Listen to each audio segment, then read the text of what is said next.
joining LPG Talks Live. I'm André Pimentel, and I'm with ANOVA, the remote tank monitoring partner and industry council member of the World LPG Association. It is an honor and a pleasure to be hosting the fourth edition in 2022 of the LPG Talks Live. This one is focused on safety, a key topic for any industry, and how to build a fair and just safety culture. Let me just remind you that this is a World LPG Association meeting and is therefore governed by World LPG Association statutes, specifically our antitrust guidelines, which prohibits the discussion of commercially safety information such as pricing, volume, market shares, etc. We've had a lot of interest in this session, so thank you all for being interested in safety and for joining us today. I really hope you find this event helpful, productive, and safely actionable. We'll have a lot to be covered in this session, and so it's going to be awesome. But before and to kick off this session, I'm very happy to welcome James Rockwell, CEO and Managing Director of the World LPG Association. Welcome, James, and thank you so much for joining us today and kicking off our session. Well, thank you, Andre. Thanks for the introduction, and hello, everyone. Welcome to the LPG Talks Live. Before we get going, I'd like to also just say thanks to ANOVA. You've been hosting these LPG Talks Lives now for, I don't know, about 2 years, and I think they're a fantastic addition to the work that we do in getting the message out on LPG. Today, the subject is safety in our business, and specifically, we want to talk about building a just and fair safety culture. Now, before we get into that, something that characterizes the global LPG industry is really how different we are. From country to country and region to region, we have markets that are mature, developed, we have others that are emerging, and they're all facing different challenges and opportunities. But it's striking to me that the one thing that everybody has in common across the whole world is the need to ensure safety. Wherever you are, safety is absolutely vital for our customers, for our staff, and really anybody that's impacted by the LPG business. The effects of a safety incident don't stop at the factory gate. They can impact people, they can impact property, and they can impact the environment outside of your business. And in addition to the potential human cost and the material damage, there is great potential also for reputational damage to the industry. Our vision, the WLPGA vision, is to promote the use of LPG to foster a safer, cleaner, healthier, more prosperous world. And the first word is safe. And I think that's really important to remember that. This is something that we passionately believe in. But inherent in that message is that we believe that our industry can contribute to safety. But assured safe operations requires conscious actions from many actors. And it's conscious action, I think we mustn't forget that. And the key to success, as you're going to find out during this webinar, is to ensure a safety culture in the organization. And that's something that starts at the very top of the organization. And that culture, as you're going to see, it needs to be fair and it needs to be just so that people don't feel inhibited in challenging what they think is an unsafe situation or an unsafe operation. But it's also a culture in which awareness of safety is actively encouraged and I think rewarded as well.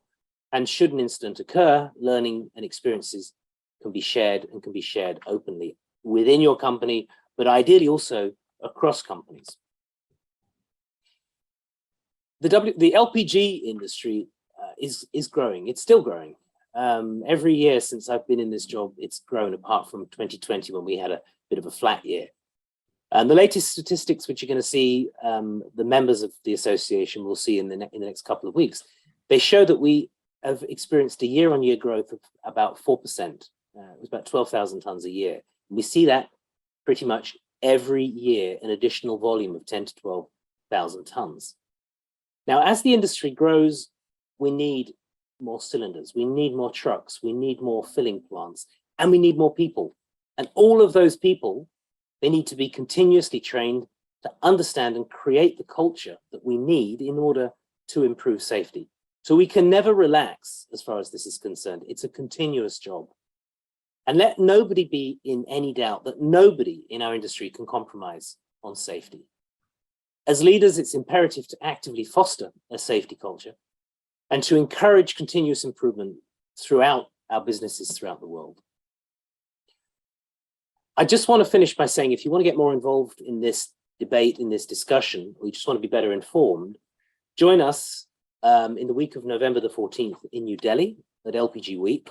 It's under the theme Humanizing Energy. And for the first time ever, we're going to hold an LPG safety forum as part of this event. And we hope and we expect that that's going to help contribute to creating the right safety culture that our industry needs. So with that, I wish you a successful webinar. I hope for lots of interaction between the delegates and the audience. And with that, Andre, I pass it back to you. Thank you, James. Thank you for your words and for kicking off the session. And we will proceed with a safety message brought to us by Bram Graver, Chief Executive Officer of SHV Energy. Hello, Bram, and thank you for joining us.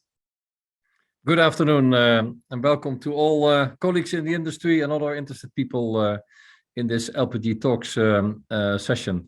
Let me make 2 or 3 points. One, why I think it's important to talk about and focus this afternoon on a just and fair culture, and also why it's not so easy, this whole concept of a just and fair culture. Maybe to start with the last one, of course, nobody in our industry, our colleagues or contractors, intends to cause harm or trigger an event, and still they do happen. And to be very honest, I understand that normal human reaction is that we are frustrated. We say, how could this happen? This is ridiculous. That should have never happened, etc. And we start saying, who did this? And maybe even blaming people that were most directly close to the incident. However, that is not necessarily going to be helpful going forward in making your full operation and organization operating in a more safe way. If you blame people, then the natural reaction is that they will become defensive and maybe not speak up of a near miss that will happen next week. Or if you are too easy to say, yeah, well, that guy didn't pay attention, that's it, end of story, then you will never understand the full ramifications, how, for instance, your scheduling of drivers in the end could lead to an incident happening on the road, or otherwise structural elements could be missed. By the way, that also means that totally no blame culture, which is the other extreme, which means that apparently we don't care, is also absolutely very unproductive. Yes, we do care, and yes, we do want to know every individual incident and or near miss to learn from it systemically. So somewhere in the middle between those 2 extremes, building a careful, just and fair culture means that people feel free and see the sense in reporting and sharing whatever their role in the organization is, that an incident did happen or a incident almost happened. And then the first thing in a just and fair culture should be not to just look at the individuals involved, but at the systemic aspects. How was the process organized? Were the tools up to standards, etc., etc.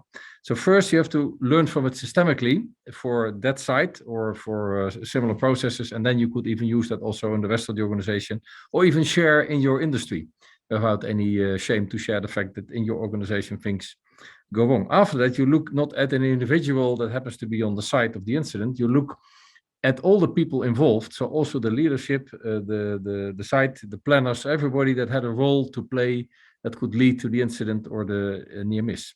And the only exception where you might look at an individual, but that is, I think, in most cases, rarely, if somebody intentionally does something wrong. Of course, that is something of another kind. But in my experience, in 99% of the cases, even the most experienced operator, even the most experienced colleague can make really stupid mistakes, and then it's not about blaming that colleague, but it's about trying to understand how it could be that this very experienced colleague came into the situation, etc. So I hope we collectively can find our way forward in improving in all our companies, at least that's our intention for SHV Energy, but also in the whole industry, a next level of health and safety, and maybe finding this quite careful balance of a fair and just culture could be very instrumental to that. So I wish you with that a lot of wisdom in that discussion to figure out where for you in your individual setting is the balance to reach this optimum culture. Thank you. Thank you, Bram. Thank you for bringing this safety message. And indeed, balance can be a lot helpful. To move on, we will be launching a poll. So it's a poll to know, a couple of polls actually, to know more about our audience. And so we are going to start with the first one, which is just to understand where we are coming from what region you are attending today, from what region of the world, Europe, North America, Latin America, Africa, Middle East, Asia, or Oceania.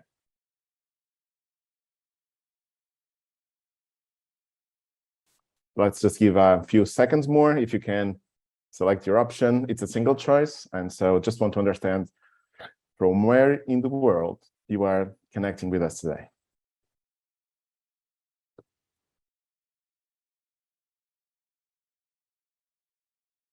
But guess we have the results, and Africa is leading with 37%. I'm sure, Jim Bruce, you have some kind of influence there. And also closely followed by Europe, North America, Middle East, and Asia. No people from Oceania. It's, well, actually, David, I think you can count them from Australia. So thank you. Before knowing more about the answers, and we do have a couple of more polls to bring to you. Before knowing more, I would like to highlight a great campaign that World LPG Association launched early this year that speaks to all of us and really highlights the importance of commitment on safety from top of the organization to the bottom of the organization. This campaign is called Simply Safety, and here's the video.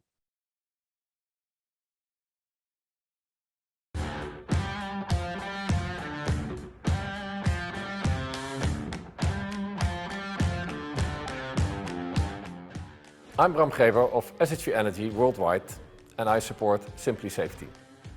Sou Tiago Oliveira, da Metral Alfa em Portugal, e eu apoio a iniciativa Simply Safety. I am Megan Sharp from Feral Gas in the United States, and I support Simply Safety. Je m'appelle Jean-Pierre Hardy, directeur général adjoint de Ruby Energy, société française, et je soutiens Simply Safety. I'm Anthony Gilbert from Elgas in Australia, and I support Simply Safety. I'm Mike Stavala, President and CEO of Suburban Propane in the United States. I support Simply Safety. This is MD Abdur Razzaq, Managing Director of JMI Industrial Gas Limited, Bangladesh. I support Simply Safety. I am Jean Briscoe from Oris Energies in Switzerland, and I support Simply Safety. Ben Türkiye'nin lider LPG şirketi Aygaz'dan Gökhan Tezel. İşimizin özü güvenlik. My name is Khadibullah Shabi from LPG SA in South Africa. I support Simply Safety. I'm Paul Ladner, President of AmeriGas Propane in the United States, and I support Simply Safety. Mit navn er Anders Andersen fra McKean Energy i Danmark. Jeg støtter Simply Safety.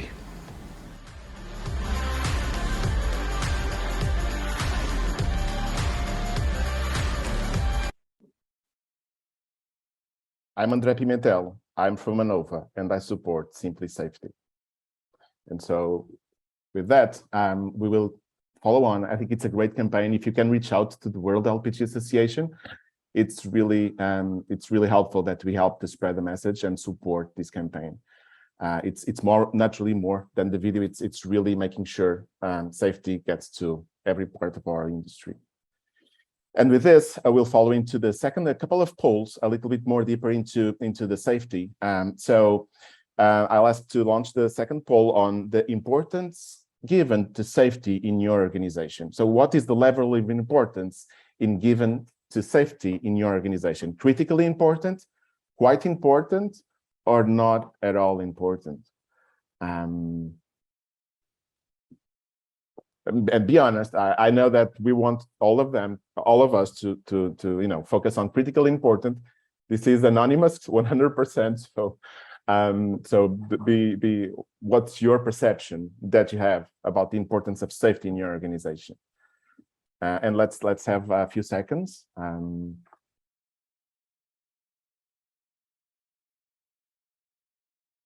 I think we can probably close this one and move to the next poll, so if you can have the results. So, wow, bit surprising, and thank you for being honest. And so 71% critically important, 26% say it's quite important, and 2%, 1% out of the audience say it's not important at all.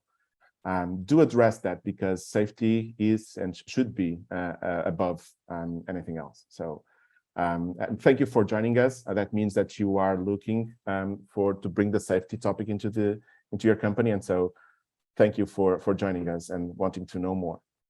And with this, we are going to launch this third poll.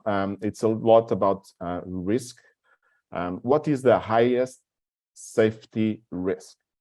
What part of the LPG process within your companies, or that you understand being the LPG process, do you consider to be the highest safety risk? Cylinder filling plant, cylinder road transport, cylinder handling in the distribution channel, equipment failure, forklift, truck, and other mechanical handling activities, bulk road transport, bulk transfer including loading and unloading activities, maintenance activities including maintenance of equipment, consumer premises, or other risks.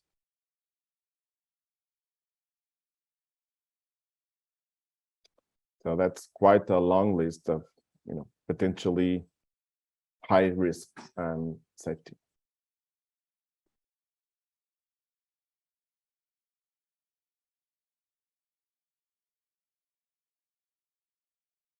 And I think we can close likely this poll.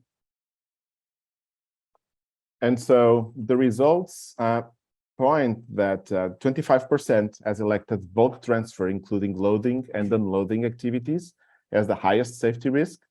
And then we have consumer premises as number 2. And then we have tied in third place, cylinder filling plant, cylinder handling in the distribution channel, and equipment failure due to misuse. So thank you for sharing.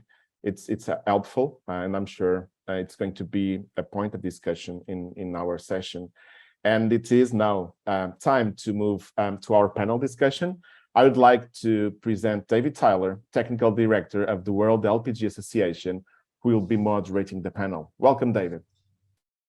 Thanks very much, Andre, and welcome to everybody who has joined. I think the number's now close to 80, which is extremely good. And just reflecting on that last poll, Andre, we often use that in the workshops that we run on good industry practices. And the question we ask is, what is it that keeps you awake at night? And there's a lot of things there that are keeping everybody listening today awake, I think. And we're not going to be addressing those in the next half an hour or so.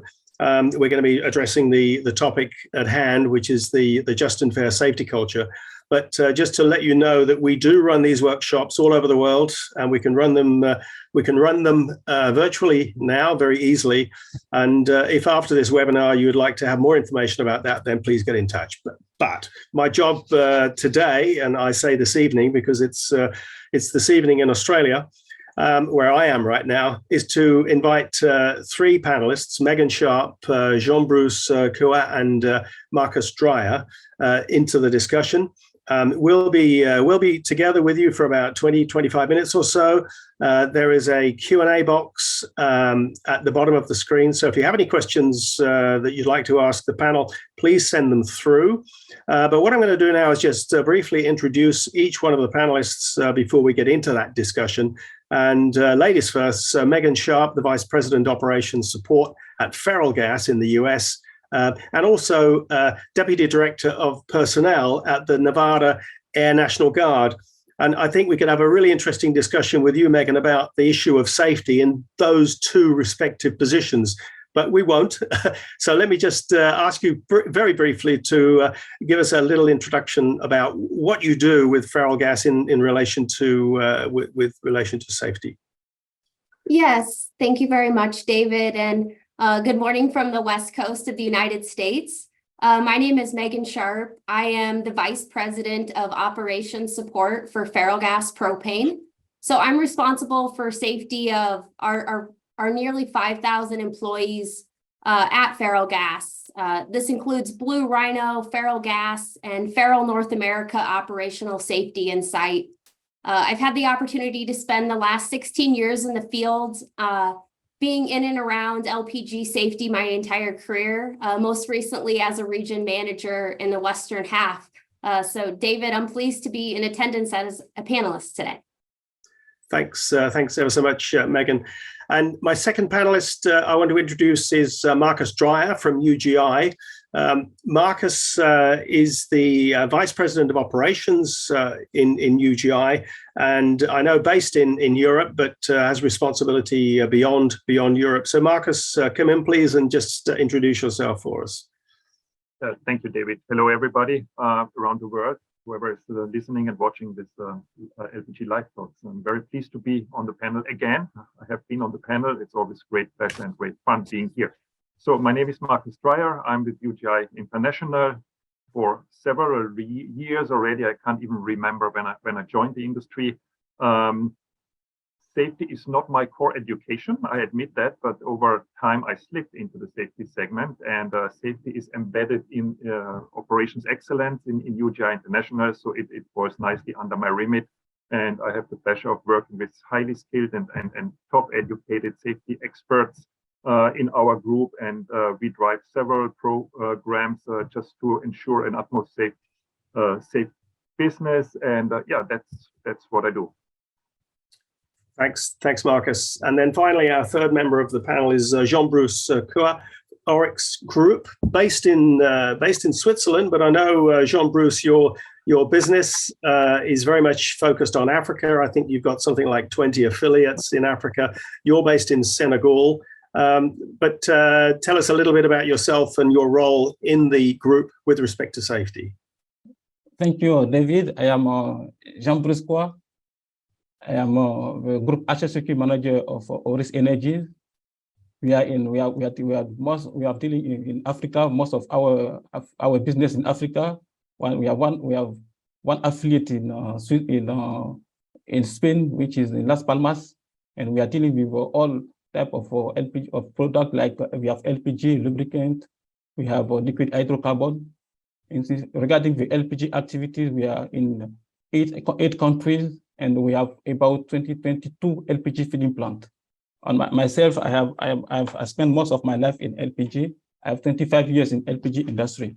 I'm very happy to share my experience with you.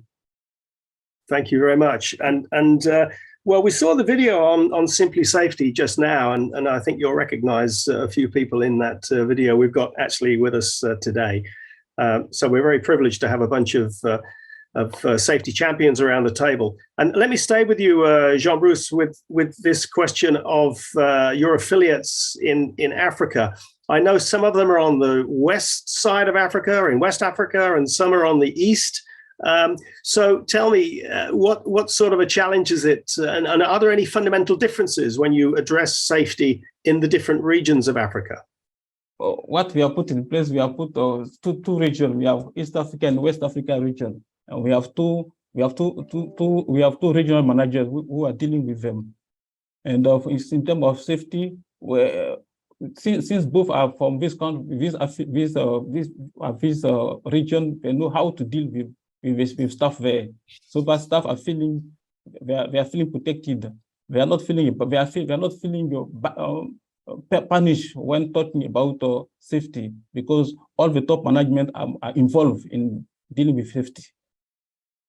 So your top management are involved in all the affiliates, and how do you enforce that through the group? The involvement of your top management. For a good, I mean the generative associate culture, where associate is part of our business. We have put in place an integrated safety culture, which implies both managers and operational staff feel responsible for keeping the system safe through the activities. The top management, for example, the top management are committed via the associate policies. This is signed by the managing director. The top management, they have regular safety tool with a checklist on site where they check everything. They participate to the monthly HSQ meeting.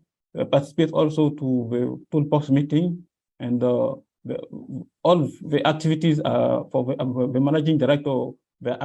At the end of the year, the performance is linked to the HSQ.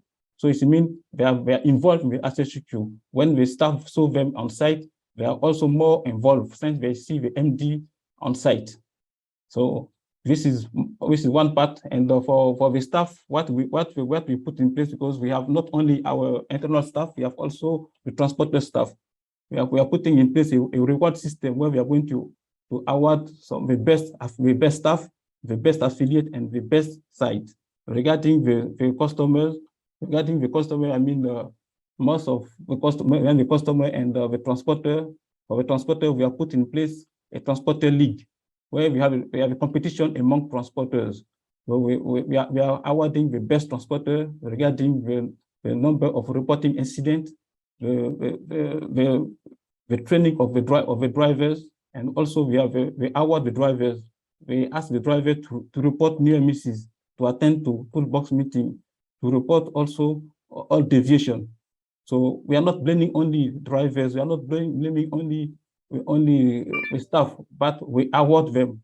We encourage them to report near misses. So this is briefly what we have put in place. Well, I said to Andre before this event that we should maybe make one or two notes for takeaways for people who are listening and watching today. So I think this idea of rewarding performance and rewarding involvement, I think, is a pretty important one that we can take away from you, Jean-Bruce. So thank you for that. I'm going to now turn to Megan, and I'm going to bring you back in, Megan, and ask what sort of measures do you use to embed safety into the Ferrellgas organization? Great question, David. I would add 3 factors, really: people, training, and technology. And the most important factor to consider is our people. These are real people in our organizations. I take it very seriously that each and every one of them really makes it home to their family every evening. And by embedding the safety representation in local districts, contribution and engagement can really be seen. With safety, communication as well. It's communication that cuts through and resonates with employees. So the messages really need to be informative and letting employees know relevant facts so that they can remain safe in the workplace. And next is continual education. It's necessary for a safe working environment. In the US, we're fortunate to have PERC. We have the Propane Education and Research Council. And this provides all propane companies with free access to safety materials, videos, and products to keep safety at the forefront of all operations. They have a learning center and training content that makes it easy for businesses really to implement a comprehensive safety program in a pretty simplistic manner. And a third, I would say, is technology and data. It can drive improved safety, and really identifying trends in workers' comp data in order to implement improved safety initiatives can prove to be successful. Understanding trends in those accidents or even near misses, it can help to create specific training. So not all areas of the country are created equal. So utilizing that tech and data, it helps a company to understand the specific needs in each area.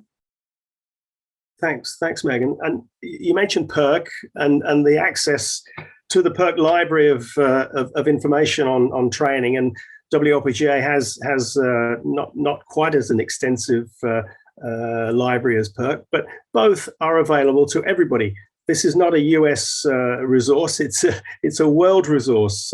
You can access the PERC website for material and training material.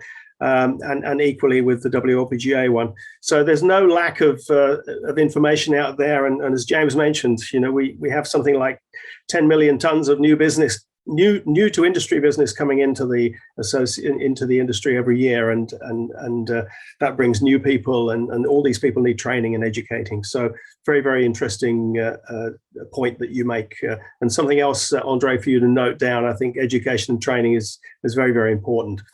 Let me turn now to, thanks, Megan. Let me turn now to Marcus and bring you in.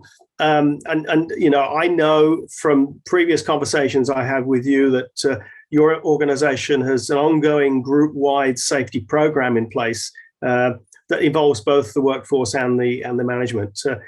Can you tell us a little bit more about that, please? Unmute myself. You're okay now. Yeah, I'm okay. So before I elaborate on that, I really want to repeat that I also support the Simply Safety, of course, like everybody in UGI, in the UGI space does. And I think it's a fantastic slogan. And I like the simply element of it. I think I said it just recently. We keep safety simple. Safety is not rocket science. The simpler we keep it, the more effective it is. And I think that goes really very nicely with the just and fair slogan that Bram elaborated on just earlier. And I think it's just and fair safety culture. Yes, on the one hand, it's difficult to maintain a just and fair, or to implement a just and fair safety culture. But once you have it, keeping it and maintaining it, it's simple. You can maintain it by just following two very simple approaches and following two and working against two expectations. I would say that there are two expectations when we talk about just and fair. There's an expectation that employees have on their employer, so that our employees have on us, and our employees can expect from us that they are and will be always well trained, appropriately trained for the tasks and activities that we ask them to do. And we as a company, it's our obligation to provide our employees these trainings and educations. And I'm very much agree with what Megan said before. Training is everything. Training and repetition, it's really about everything. On the other hand, also a company has expectations on their employees. So when we do everything that our employees are perfectly trained, we can also expect from our employees that they take personal responsibility for what they do, and they can take personal responsibility for their doings in following well lined out procedures, guidelines, policies. If these policies are in place and people have something in their hand they can work against, they do it. And that's actually the expectation we have on our company. Personal responsibility, that's one of our 5 golden rules which we have in UGI International. 5 golden rules of safety. Now, when you talk about golden rule or safety rules, you would automatically think about industrial safety guidelines, telling what a safe operation looks like. But our 5 golden rules, they go far beyond. They address really everybody in the company, not only the industrial workforce, they address everybody. Leadership, management on different levels, people in the offices. And a core element of the 5 golden rules is taking personal responsibility for everything you do. Every action you have, it has a consequence. And that's what we expect from our people. On the other hand, and also just and fair, we encourage everybody in the organization to raise the red flag or the red card if they see somebody doing something wrongly, if they see somebody doing something that is not safe or that is not according code, according practice, according guideline, according procedure. We created and we maintain a working environment where everybody has the right and is even encouraged to speak up without being afraid, without needing to be afraid of being punished or of a humiliation situation, to speak up and challenge every other's unsafe behavior. And that's really crucial. And it's difficult. I fully understand it's difficult because if I challenge somebody, if I see somebody doing something unsafely, and if I challenge, it puts myself in an uncomfortable situation because I do not know what the reaction would be. But of course, it puts also the other person in an uncomfortable situation. And as long as we keep an atmosphere where we can discuss it, we can talk about what we just saw, what just happened, there's nothing better than that. if we then on top of it report this as a near miss and learn from the near miss, so also reporting is one of our 5 golden rules. Every incident, everything that we see must be reported, because if we do not report, we do not know and we cannot improve. So very simple, simple messages that we are driving through the organization. So that was it in a nutshell. It was a big nutshell, sorry for talking long, but this describes a little bit how I see all these bits and pieces fitting together. Yeah, thanks, Marcus. And we are getting a couple of questions coming through. So keep firing those questions in, and we'll try and deal with them as we go through. There was a question just in there on the environmental and social and governance issues with respect to LPG. I think, and I put it, I put my answer just now. I think that's a topic for another webinar rather than this one. So let's stick to safety. Yeah, Marcus, you're absolutely right. I remember there was a comment made by Targa, one of the big producers in the US of LPG, and they have what's called, I think, a stop work policy, where if an employee sees something that's dangerous or could be dangerous, he has the power basically to stop work and call attention to that, draw attention to it, and have it sorted. And I think it's an extremely powerful tool to use. Is that something that UGI do or consider? Absolutely, yeah, absolutely. We perhaps call it differently, but that's exactly what we try to do as well. Yeah. It's everybody has the right to stop working if they are confronted with unsafe situation. Why would I, as a leader, expect somebody to continue working if it was in an unsafe way, or if there would be an unsafe situation? So of course, everybody has the right not to do things, and certainly they would, just feel worried or wouldn't feel comfortable in what they are doing. Then they should rather stop than finding ways around or taking shortcuts. Absolutely. Right. Jean-Bruce, let me come back to you. And we had the poll just now looking at some of the risky areas of the business. In relation to your business and just observations that you make with respect to the LPG business in Africa, where do you see the highest risk in your business in terms of the topics that we saw just now in the poll? Because we were not allowed to vote. That's why I didn't appear on the Oceania population in the earlier poll. So where do you see, from your perspective, Jean-Bruce, where are the things that keep you awake at night? One of the key area where we have the high risk is the storage area, the storage. But this is managed with some equipment, firefighting equipment, like we have the fire water network. What we have also some LPG leak detector. We have some flame detectors. So this area is managed. The other area which is not very well managed, it is the filling area and the transport of LPG cylinder in bulk.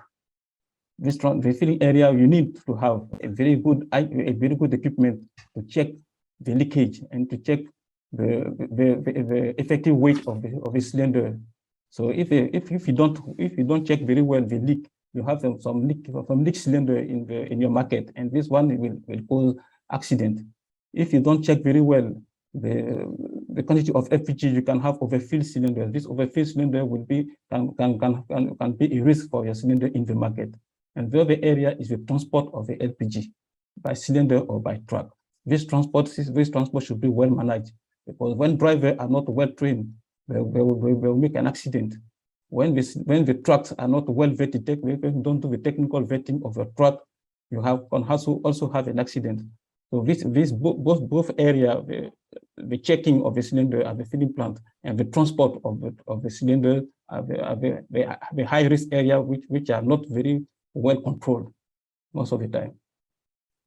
Thank you. And I don't think it's that's an African problem at all. I think it's a problem all over the world. And I know Marcus the other day was concerned about the way cylinders were being handled in the UK.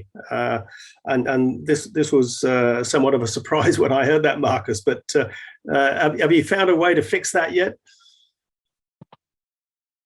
don't want to be unfair over our UK colleagues. That's a problem which we actually see across our group of companies, and we are working on that topic. Of course, that drives the work of our safety experts every day, and so it's I can address it here. The problem which we are seeing is cylinders that fall from trucks, from the flatbeds. When we transport them, they fall out of pallets because sometimes the anti-fall protection bars are not closed properly. So again, it comes back to training and education of our people, using video materials, using footage of what can happen in such incidents.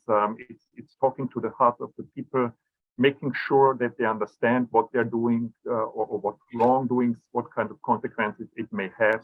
It's again an expectation that we have on our employees that they work safely, and it is absolutely fair to say that our employees must have the expectation on us as a company to provide them appropriate tools and appropriate equipment day in, day out, so they can perform their activities, their tasks in an utmost safe manner. So it's always a forth and back, giving and taking, I would say. Yeah, thanks. Well, let's come back to a just and fair safety culture. And we heard earlier from Bram that all levels in the organization need to recognize and understand their responsibilities for safety. So let me come back to you, Megan, and ask what elements work and what elements have you found that don't work with respect to the feral gas culture? Yeah, David, I would say that it all starts with shared values. Safety culture, it's more than just following rules and policies or managing metrics. Safety culture, it's a set of shared values, attitudes, really beliefs and action at all levels of the company. And I referred to it earlier, but contribution and engagement from really all employee levels, and a positive safety culture really reunites everyone in the company around a single goal, a common goal to really measurably improve safety habits. But one other item, just setting clear expectations and assigning responsibility and accountability. And one other item that was mentioned as well by John Bruce is really the rewarding safety habits that are done right. A safety award in a wall in a local office can have a very impactful presentation to those team members as well. Yeah.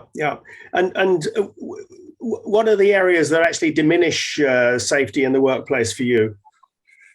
Yeah, absolutely. I would say overall for areas that can diminish and have altering effects, would be not addressing situations that as they are happening. And really, you could say that silence is acceptance.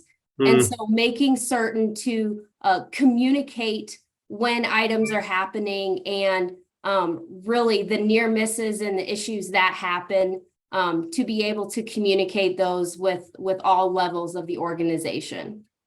Right.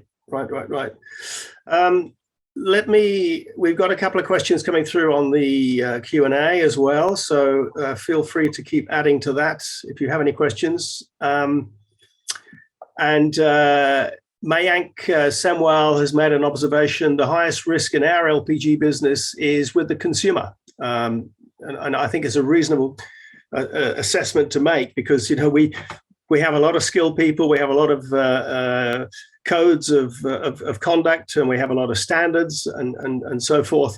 But as when that product moves nearer and nearer to the consumer, then we're losing a little bit more control. And yeah, it's an observation. I don't think it's a question. Thank you, Manyak, for that. And then a final question on the list here. My understanding is that we need data to better understand the risks and actions taken, and safety reports. One of the things that WLPGA does is we have a core safety group that meets on a regular basis, and we share information about incidents, and it's extremely valuable. We look at what things have happened and how they might be mitigated in future. So the information is key. I think lots of tools available now in this digital world to help us measure, because if we can't measure, then we can't improve.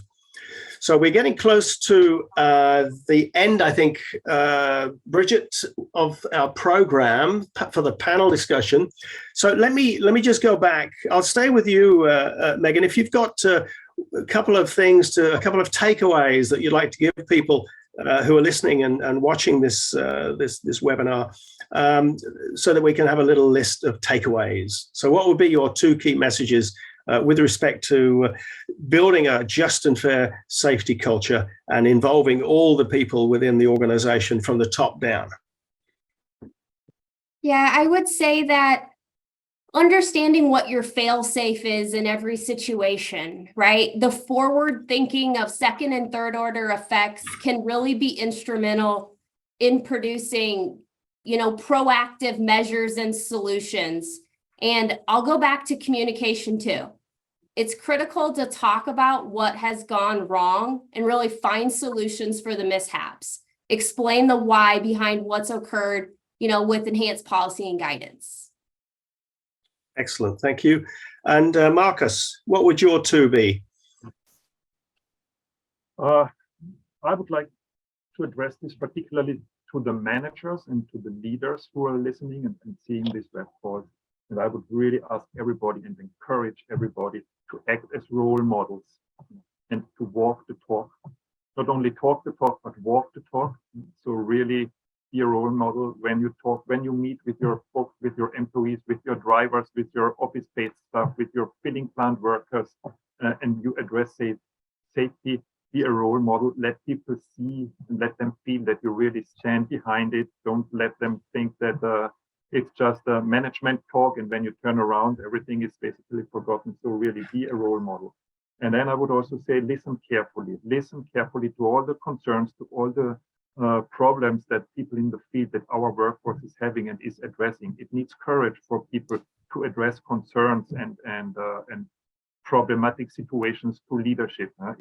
It puts them in an uncomfortable situation. So if they stand up and talk to you, listen carefully and find ways to improve the situation and never compromise in safety. Right. Thanks, Marcus. And before I go to Jean-Bruce, I have one other member of the core safety group on the line, Hugh Bars, who's the HSE director for SHV. And we heard from Hugh's boss at the beginning of the program, from Bram Graber. Hugh, you wanted to say a couple of words on this? Yes, thanks, David, and thanks to all the panelists for a really interesting discussion. Just like to feed back a couple of things, perhaps on something that Marcus brought up, and then something that perhaps Megan mentioned. Marcus talked about the importance of our colleagues being empowered to stop the work when they even think something is wrong. It may not be wrong, but if they think it's wrong, then they should be empowered to stop that work. I think what we totally agree with that, but one of the key messages that we put out in our leadership chats to our colleagues is that we not only empower them, we actually expect them to stop the work, right? And because a lot of people talk about you're empowered to do this and you're empowered to do that, but there's got to be an expectation and the support there for when they do stop the work. Even if nothing's wrong, if they think there's something wrong, stop the work, have a discussion about it. So we expect them to do that. So the expectation is really important when it comes to empowerment. And going back to what Megan says about if nobody speaks up about it, we have a term that we call silent consent, and that is really a destructive tool when it comes to speaking up. If you have a senior leader or even any leader walking past something which is clearly wrong and not making the intervention, that's telling everybody around them that that's okay. So silent consent is something that again we want to get rid of in our organization. But I just thought I'd put these couple of bills into some excellent discussion already made. So thanks, David. No, thank you, Hugh. And I'm going to call myself out here. And it's a story that I think one or two of you have heard. But for the benefit of the folks who are listening in, I was doing some work in Tunisia some years ago, and I was walking down some stairs inside an office, and I had some papers in one hand and I had a cup of coffee in the other. And the gentleman coming up the stairs stopped me and asked me to put one or the other down and hold on to the handrail, because it was an unsafe act walking downstairs without my hand on the handrail. And it turned out that he was the chairman of British Gas, the company that I was doing some work for. And I didn't know at the time, but that's a good example, I think, of had he not made any comment at that moment, then this, I guess, is the sort of example you're giving there, Hugh, isn't it? So finally, Jean-Bruce, can I bring you back and ask you what would be a couple of messages to leave from this discussion, from the context of your position in Oryx? I have two messages. The first message to top management, the second one to staff. For top management, I request them to put in place to ensure that they have an integrity safety culture in place, which implies both managers and operational staff. And to staff, they should brief safety, act safety in their mindset without being afraid to be punished. They will not be punished. They should comply with procedure put in place. This is my last message. Thank you, Jean-Bruce. And for all the accountants who are watching this program, you probably heard that expression: if you think safety is expensive, then just try accidents. Yes. So don't be put off by the cost of introducing a safety culture in your organizations. Don't be put off at all. And please reach out to us and anybody else who's on the panel or who's listening in. That I'm getting questions through here now of people who need some assistance. And there's a question here from Mohammed Dadur Rahman Khan. He said, apart from fire and explosions, what are the other unsafe incidents that might occur in an LPG plant? And he wants to get an idea from other parts of the world. Well, from my experience, I think we've heard already that the handling of cylinders is one of those things that can create all sorts of issues, not just from the danger of product release, but also from personal injury. And we heard James at the beginning of the program talk about nearly 50% of the 330 million tons of product goes into the residential sector. So there's an awful lot of LPG being sold in cylinders and being distributed by bulk into tanks. So anybody else got any comments to add to that in terms of where the other unsafe acts might be within an LPG business? Yeah, if I may, so this is really focusing on the filling plant and filling plant operations. So one of the highest risk areas there is also the great deal of traffic by different vehicles that is happening on a filling plant. We have trucks of all sizes going back and forth. We have forklift trucks going from left to right and the other direction.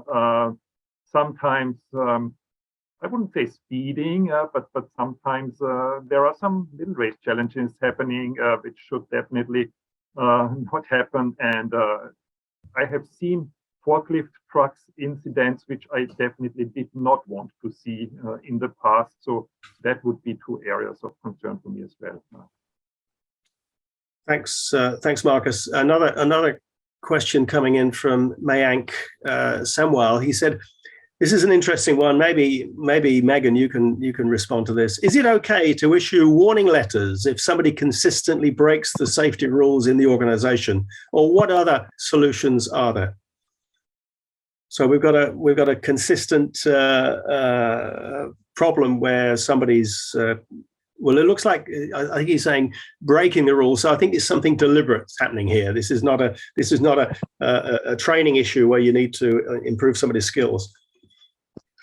Yeah, that's an excellent question. And it really all goes back to the people, right? The mentoring and the coaching. But by understanding and knowing the individuals that work with us, alongside of us, our colleagues and our employees, really what makes them tick and what motivates them, understanding the why behind what's going on in the situation, for for any disciplinary action to take place is to really understand the overall perspective first and exactly what had happened. I would say before, you know, any type of documentation, there's always a why behind everything overall. Yeah, good advice. Very good advice. And once you go into print, it's difficult to retract it. Kelvin Corey is asking, he said, thanks for tackling cylinder handling, but he'd also like to have a quick discussion on enhancing safety in the vehicles while transporting the cylinders, either to depots or to customers. And before I ask the panel to respond to that, because we're getting close to time, there is amongst our publications with our good industry practice guides, there is one on cylinder management. It addresses the handling of cylinders from cradle to grave, from the point of cylinder manufacture and the specification for that, the making of the cylinder, and then when it goes into the market, the maintenance, and finally the ultimate destruction of that cylinder, so it doesn't illegally come back into somebody else's market. So these reports are available, Kelvin, and I think, Tamsin, maybe you can put a link into the Q&A box to the publications that we have available to help in that respect. Anybody else got some response to that one? So this is the transportation of cylinders in trucks, and I think, Marcus, you were saying they were falling off the trucks in the UK, but it's not just a UK problem, as you said. It is clearly not only a UK problem. I mean, particularly in Europe, we have very strict regulation on load security. It's the ADR, so load, safe transport of goods on the road. It's all about securing the load properly by means that you have, following the guidelines, following the rules. Again, two ways of expectation. Employees can expect or do expect from the company that we educate them and train them in proper load security, and we expect from our employees to follow the load security rules. That's really preventing of cylinders falling from the trucks. But there is, I read the question precisely. It was recommendations for in the trucks, and in the trucks there's also one thing that we are looking at carefully is clean cabs, driver cabins. So you would be surprised how messy driver cabins are from time to time, what kind of items you find in driver cabins that should not be there, that start with coffee mugs and ends with snow chains. And there are incidents when the truck rolls over that the driver would not have been injured if there were not stuff flying around in the driver cabin. So clean cab policies wherever you can. Interesting. Yeah, that's good advice. Thanks, Marcus. Look, we're getting very close to finishing, and Andre, I know, wants to show a quick video before we close. But Jean-Bruce, you wanted to say a quick word on this. Yes, for the cylinder transportation. Okay, you have to ensure that you have a good driver and you have a good truck. I mean, the driver should be well trained. The truck should be well inspected. Before taking the truck in your business, you should vet it technically. And then when the truck is coming to your site, you should inspect the truck.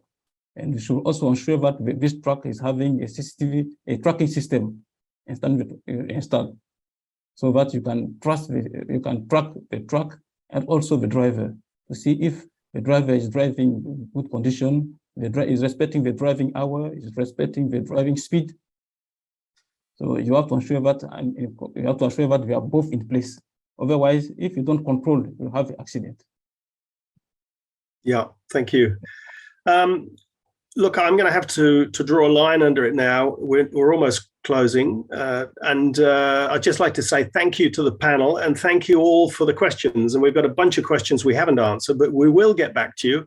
And if you can just put in the, I think we'll have your contact details. Bridget will be able to give me the contact details, so we can follow up with everybody who hasn't had a question answered. But now I'm going to bring in Andre, and I'm sorry, Andre, we've run over a couple of minutes, but this is probably a good sign, because I think it indicates an appetite for improving the safety culture in organizations. So over to you for a quick summary, and then I think you're going to show a quick video. Thank you, David. And indeed, it was a super informative and actionable session. I was going to make kind of a key takeaways. I think Marcus, Megan, you and Jim Bruce already did their takeaways. I'm just going to highlight 3 things. The first one is a message that came from Bram that people need to feel free and they need to understand the importance, and it's much more about the process than really it is about the individual. And so we need to find that balance on the culture between the too strict and too loose. And that kind of in the middle, it's where we are looking for. Also, we need to reward performance, and we need to make sure that people are comfortable sharing, and that safety. It's simple. It's not rocket science. Everyone can do it. Everyone can act safer, and everyone can deliver that message to their partner, to their teams, to their groups, to their company, to their family. So that was a kind of a 3 takeaways I just wanted to send, and I really want to thank you all for being with us today, for your interest in this edition of the LPG Talks Live, and of course in safety and making the world a safer place. Also, very special thanks to James, Bram, Megan, Marcus, Jen Bruce, Hugh, and David for being with us today. And just before, I want to highlight one other thing that James mentioned, that there will be, for the first time ever, a safety forum during the LPG week in New Delhi that will take place in November 14th to November 18th. So there will be an extended place for debate safety. So make your way there, hurry up and catch the early bird price that the period has extended. It's just going to finish this Friday, the 23rd, if I'm not mistaken. And so please make sure that you attend, that you'll be with the industry discussing safety and other topics in New Delhi. And I would like to take the opportunity to thank the LPG Week hosting partners, and a big thank you to Indian Oil, Bharat Petroleum, and Hindustan Petroleum. And before closing, I just want to share a very nice video of the LPG Week that maybe it will spike a little bit more interest to be there.